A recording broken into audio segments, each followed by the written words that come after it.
Hello everyone, welcome to nursing with શ્રદ્ધા. આજે આપણે હાઇપરટેન્શનને સરળતાથી સમજશું. હાઇપરટેન્શન વિશે, હાઇપરટેન્શન શું છે, તે કયા કારણોથી થાય છે, તેને અટકાવવાના શું ઉપાયો છે તે પણ સમજશું. ચાલો શરૂ કરીએ. બ્લડ પ્રેશર શું છે? વેસલ્સમાં બ્લડ દ્વારા જે પ્રેશર લાગે છે તેને બ્લડ પ્રેશર કહેવામાં આવે છે.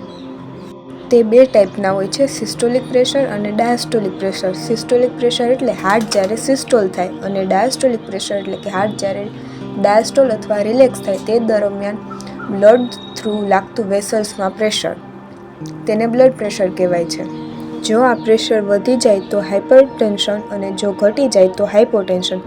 આજે આપણે હાઇપરટેન્શનને સમજશું. હાઇપરટેન્શન એટલે પર્સિસ્ટન્ટલી હાઈ બ્લડ પ્રેશર. તેને સાયલેન્ટ કિલર પણ કહેવામાં આવે છે કારણ કે તે કોઈ સિમ્પટમ્સ બતાવતું નથી, પરંતુ તે સિરિયસ કોમ્પ્લિકેશનને લીડ કરે છે. હાઇપરટેન્શનમાં બ્લડ પ્રેશર એ પર્સિસ્ટન્સલી એટલે કે સતત વધારે જ રહે છે અને એ સાયલેન્ટ કિલર છે એટલે કે ધીમે ધીમે શરીરને ખત્મ કરે છે. તે કોઈ મહત્વપૂર્ણ સંકેતો નથી બતાવતું કે જેનાથી આપણે તેને ઓળખી શકીએ, પરંતુ તે સિરિયસ કોમ્પ્લિકેશન એટલે કે લાઈફ થ્રેટનિંગ કન્ડિશનને પણ કોઝ કરવામાં હેલ્પ કરે છે. બ્લડ પ્રેશરનું ક્લાસિફિકેશન. આપણે જોઈએ કે નોર્મલ બ્લડ પ્રેશર કેટલું હોય, કેટલાથી વધે તો તેને હાઇપરટેન્શન કહેવાય, જેમાં નોર્મલ સિસ્ટોલિક પ્રેશર 120 અને diastolic 80. 120/80 mm of Hg A normal blood pressure છે. થોડું વધેલું એટલે કે 120થી 129 જેટલું હોય તો તેને એલિવેટેડ કહી શકાય છે અને ડાયસ્ટોલિક એ 80 કરતાં નીચે હોવું જોઈએ. સ્ટેજ 1 હાઇપરટેન્શન કે જેમાં 130થી 139 સિસ્ટોલિક અને ડાયસ્ટોલિકમાં 80થી 90 જેટલું હોય છે. સ્ટેજ 2માં 140 જેટલું અથવા તો તેનાથી વધારે સિસ્ટોલિક અને 90 તેના જેટલું કે તેનાથી વધારે ડાયસ્ટોલિક. અને ક્રાઇસિસમાં જ્યારે 180 કરતાં વધારે સિસ્ટોલિક અને 120 કરતાં વધારે ડાયસ્ટોલિક પ્રેશર થઈ જાય તો તે એક સિરિયસ કન્ડિશન છે.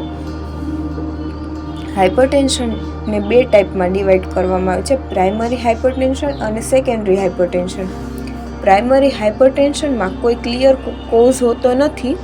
90થી 95% કેસીસ એ પ્રાઇમરી હાઇપરટેન્શનના હોય છે, જ્યારે સેકન્ડરી હાઇપરટેન્શન કે તે બોડીની અધર કોઈ કન્ડિશનના લીધે જોવા મળે છે, જે due to kidney disease, endocrine issue, pregnancy અથવા મેડિકેશનના લીધે જોવા મળે તો તેને સેકન્ડરી હાઇપરટેન્શન કહેવામાં આવે છે. અને જો કારણ વગર જોવા મળે તો પ્રાઇમરી. તેના રિસ્ક ફેક્ટરમાં high salt intake, obesity, stress, sedentary lifestyle, smoking alcohol, diabetes, family history આ વગેરે તેના રિસ્ક ફેક્ટર છે. તેના સિમ્ટમ્સ, જો સિવિયર કન્ડિશન હોય તો જ આ સિમ્ટમ્સ જોવા મળે, જેમાં headache, dizziness, vision problem, chest pain અને શોર્ટનેસ ઓફ બ્રીથ થઈ શકે.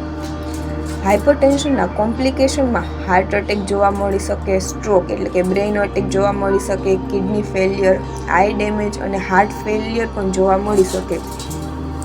તો આ હાઇપરટેન્શનની ટ્રીટમેન્ટ શું હોઈ શકે છે? પહેલું તો કે લાઇફસ્ટાઇલ ચેન્જ, જેમાં રિડ્યુસ સોલ્ટ એટલે કે મીઠાવાળું ઓછું ખાવું, એક્સરસાઇઝ કરવી, વેઇટ કંટ્રોલ કરવો, સ્મોકિંગ આલ્કોહોલ અવોઇડ કરવું અને સ્ટ્રેસ મેનેજમેન્ટ કરવું. જો આને ડ્રગથી ક્યોર કરવું હોય તો એસી ઇન્હિબિટર એટલે કે angiotensin converting enzyme inhibitors drugs, ARBs drugs, beta blockers, calcium channel blocker અને ડાયુરેટિક. આ બધી ડ્રગને એન્ટી હાઇપરટેન્સિવ ડ્રગ તરીકે પણ ઓળખવામાં આવે છે. આ બધી ડ્રગને પ્રાઇમરી રીતે હાઇપરટેન્શનની ટ્રીટમેન્ટમાં આપવામાં આવે છે. નર્સિંગ કેર કે હાઇપરટેન્શનમાં નર્સિંગ રિસ્પોન્સિબિલિટી શું હોય છે? તો કે મોનિટર બ્લડ પ્રેશર. બ્લડ પ્રેશરને રેગ્યુલર મોનિટર કરવું ખૂબ જરૂરી છે, જેનાથી જ આપણે હાઈ બ્લડ પ્રેશર અને તેને થતા ચેન્જને જાણી શકીએ. લાઇફસ્ટાઇલ ચેન્જ વિશે પેશન્ટને શીખવવું, મેડિકેશનના કોમ્પ્લિકેશન સમજાવવા અને કોમ્પ્લિકેશન વિશે જોવું.